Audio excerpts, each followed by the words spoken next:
হরে কৃষ্ণ, রাধে রাধে। শুভ সকাল সবাইকে। আজকে আমার জন্মদিন। আমি সকাল সকাল উঠে স্নান করে ঠাকুর পুজো দিয়ে বের হয়ে গেছি ক্লাস করার জন্য। তো এখন আমি যাচ্ছি তুলসীরাম রোড।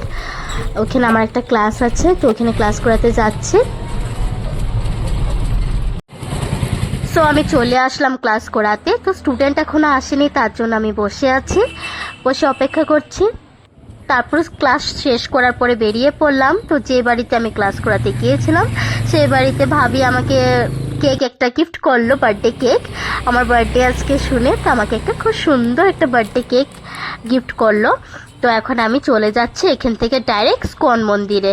তো স্কন মন্দিরে যেতে আমার অনেকটা দেরি হয়ে গেছে, কেন 1টা বেজে গেছে। ঠাকুর এখন শয়নে মানে রেস্ট করছে দুপুরবেলা। তো আমি একটু রিকোয়েস্ট করে ঢুকে পড়লাম, যে বলছি যে আমার কোনো প্রবলেম নেই, আমি বাস ঠাকুরকে একটু দর্শন তো করতে পারবো না, নমস্কার করে বেরিয়ে পড়বো। তো ঠাকুর এখন রেস্ট করছে। তারপর এখান থেকে আমি পাশেই শিব মন্দির, তো চলে আসলাম আমি আমার শিব মন্দিরে একটু শিব বাবার সাথে দেখা করতে। জন্মদিন বলে কথা, ঠাকুরদের সাথে দেখা না করলে হয়। তো এখানে আমি জল পেয়ে গেছি, তো শিব বাবার মাথায় আমি জলও ঢেলে দিলাম। জন্মদিন বলে কথা, রাধা মাধব, ভোলানাথ, মা কালী, বাকি সব ঠাকুরের সাথে যদি দেখা না করে হয় নাকি। আজকে যা আছে সব তো এই ঠাকুরদের জন্যই।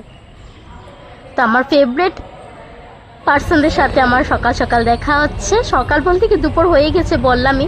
কালীমাও রেস্ট করছে এখন দুপুরবেলা। তো কালীমার সাথেও আমার দেখা হয়ে গেল।